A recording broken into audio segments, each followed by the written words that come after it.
You're listening to the book summary presentation of How to Win Friends and Influence People, narrated by Larry G. Jones, and brought to you by Infographics, actionable insights in one page. The big so what? Next to health, people's next biggest interest is human relationships. To understand and get along with others, be well liked, and win people to their way of thinking. This book serves just that objective. Although it was first published in 1936, its principles and insights are timeless and are still powerful today for any situation that involves people. Introduction. Carnegie starts by stating a prerequisite to getting the most from this book, which is a deep, driving desire to learn, a vigorous determination to increase your ability to deal with people. His methods represent a way of life that can be achieved through practice, and it will only work when they are applied sincerely from the heart, rather than used as techniques to cajole others. The core idea of his book is to always consider things from the other person's point of view as well as your own.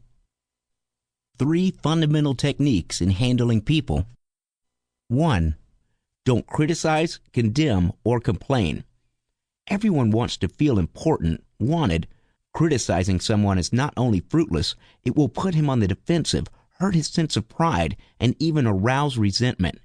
Instead of criticizing, try to understand why people do what they do. 2. Give honest and sincere appreciation. The only way to make someone do something is to make them want to do it. People want to do things because of the gratification they get, and the need to be appreciated or feel important is one of the deepest human desires. If you can fulfill that need, people will love you. Constantly ask yourself, what can I honestly admire about this person? And show people your appreciation every time, everywhere. Carnegie highlights that appreciation is different from flattery. The former comes sincerely from the heart, with no selfish agenda. 3. Arouse in other person an eager want. To inspire an eager want in someone, you need to first think from his perspective and put his needs before your own. In Henry Ford's words, if there is any one secret of success, it lies in the ability to get the other person's point of view and see things from that person's angle as well as from your own. Talk about what they want and explicitly explain how your suggestions will accomplish their goals. Try to enjoy the feeling of unselfishly trying to serve others without any recourse to yourself. 6 ways to make people like you. 1. Become genuinely interested in other people. We are interested in others when they are interested in us, and we tend to like people if they admire us. Greet others with enthusiasm that shows you are pleased to see and talk with them. Genuinely care about them and their interest, and take time and energy to do thoughtful, selfless things that matter to them. 2. Smile. Give a real, heartwarming smile that is uplifting and shows you are happy to see the other person. Even when you smile on the phone, your smile will come through in your voice. Insincere grins, however, have the reverse effect. If you don't feel like smiling, you can get yourself in a better mood by acting as if you are happy. Force yourself to smile in private and manage your thoughts. 3. A person's name to that person is the sweetest and most important sound in any language. People value their names as it is one item that they own completely and sets them apart from others. Make an effort to remember their names and make them feel important. This includes pronouncing and spelling it correctly. 4. Be a good listener. Encourage others to talk about themselves. To be a good conversationalist, you need to be an attentive listener. Take genuine interest in people. Ask questions that they will enjoy answering and listen attentively. Encourage people to share about themselves and their achievements. Share yours only if they ask. 5. Talk in terms of the other people's interests. Focus on what the other party is interested in and talk about it first. Don't talk about your own interest unless asked. It is worthwhile to invest time and effort to do prior research on the topics of interest. Talking about what people care about most opens the way to their heart and also broadens your horizons. 6. Make the other person feel important and do it sincerely. People want others' approval. They need to feel important and they want to be encouraged. Do unto others as you would have others do unto you. In order to feel important and appreciated, start by giving others that feeling first. How to win people to your way of thinking. 1.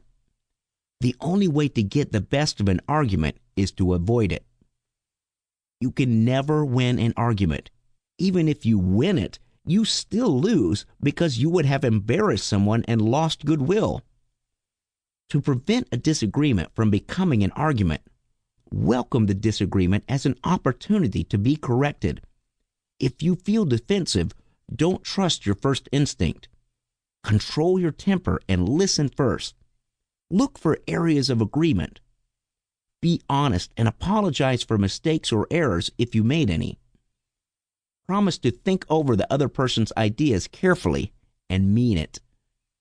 Thank the person for his interest and give both sides time to study the issue. 2. Show respect for the other person's opinion. Never say, "You're wrong." Never tell someone they are wrong, including implying it through your look, gesture, or tone.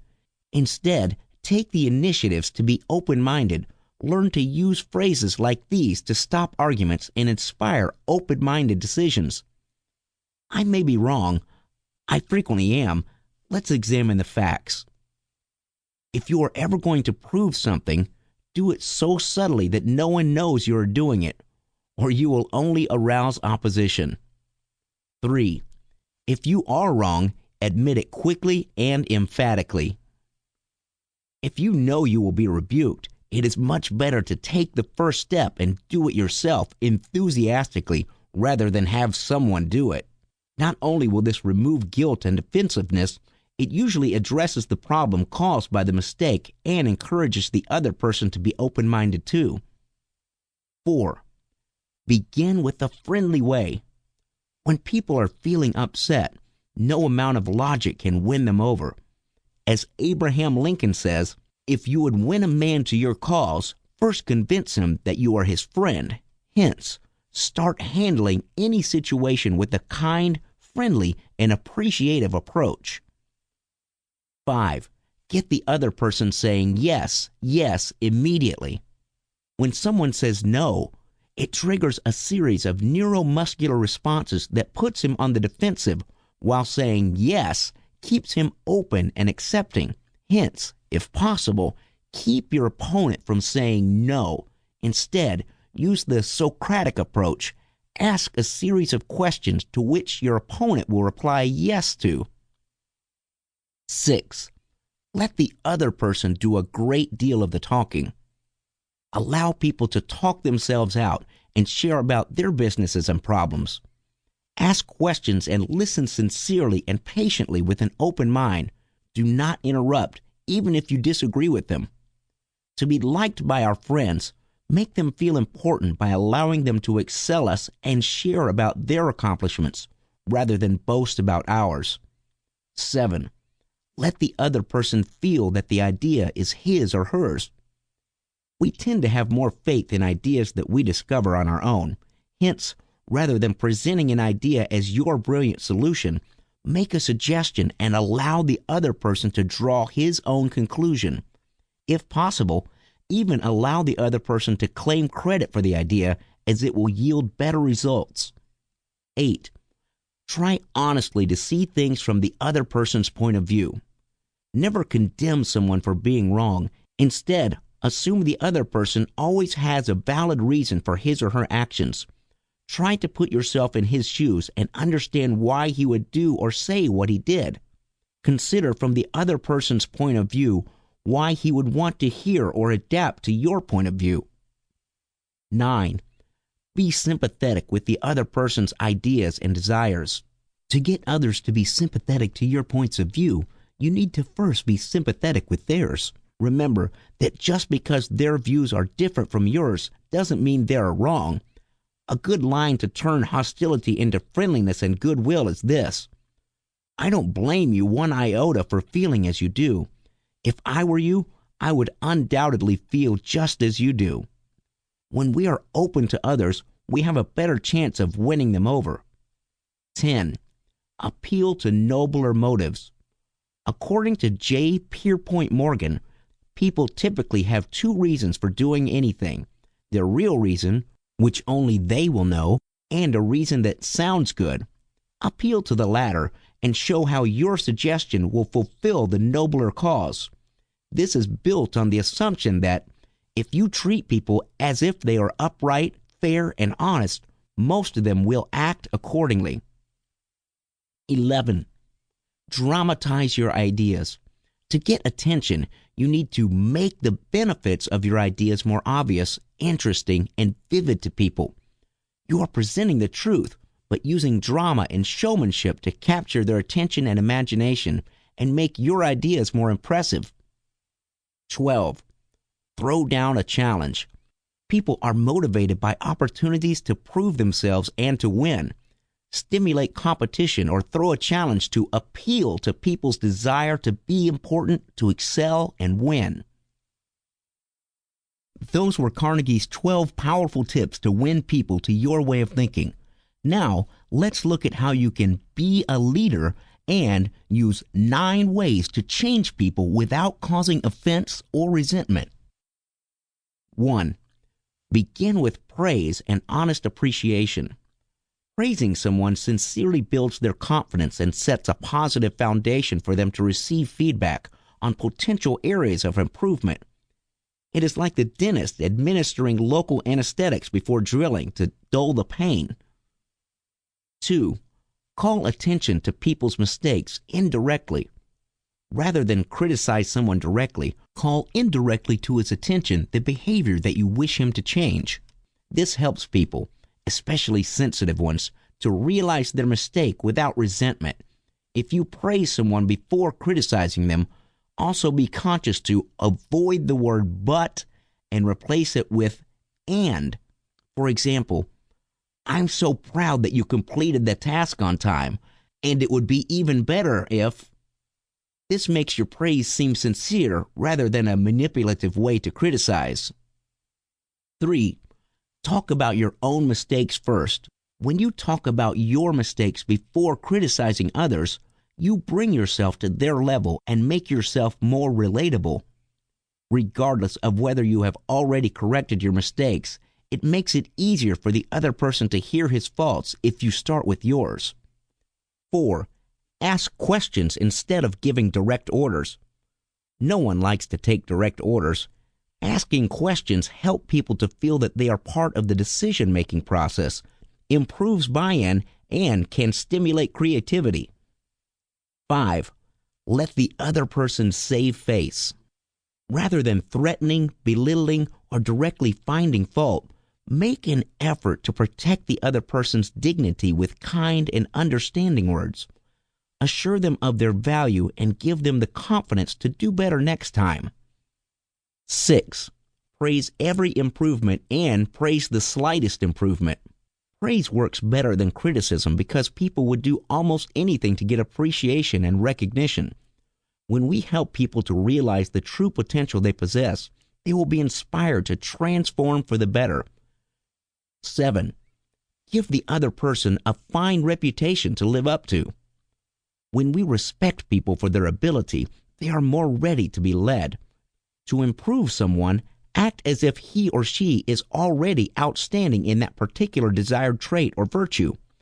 Give someone a big reputation to live up to inspire change in his attitude or behavior. 8. Encourage. Make the fault seem easy to correct. To help people get over the obstacle of change, we should let them know we have faith in their abilities and their chances of success. Praise their good points, minimize their faults, and be generous with our encouragement so that they will practice the necessary skills and excel. 9. Help them see their benefits. To make someone glad to do your suggestion, be sincere and focus on the benefits to the other person. Know exactly what you want the other person to do. Focus on what the other person really wants and consider the benefits he will receive from doing what you suggest. Then match these benefits to what he wants. When you make your request, clearly convey the benefits to that person. For example, you can offer someone a good title for his work, or offer a substitute immediately after turning down an offer. Other useful details in the book to look out for. Carnegie conveys his ideas using examples and stories from English kings, Civil War generals, and other famous personalities like Franklin and Teddy Roosevelt, Abraham Lincoln, and John D. Rockefeller. There are many powerful situation-specific tips and useful phrases embedded in his case studies that can be applied in our everyday dealings with people. He suggests 9 ways to get the most from his book. Develop a keen desire to master human relationship. Read each chapter twice before going on to the next one. As you read, stop often to consider how to apply the suggestions. Underline important ideas. Apply the principles whenever possible to solve your daily problems. Create a game. Give a friend $1 each time he catches you violating the principles. Review your progress and learning points weekly. Keep notes of how and when you have applied the principles. We hope you've enjoyed this book summary presentation of How to Win Friends and Influence People by Dale Carnegie, read by Larry G. Jones, brought to you by Infographics, actionable insights in one page. To get the most from this presentation, we recommend that you take 2 to 3 minutes to review our reading graphic, where we've summarized the key ideas from this book into one page of easy-to-digest graphics. This is a powerful way to see, organize, and apply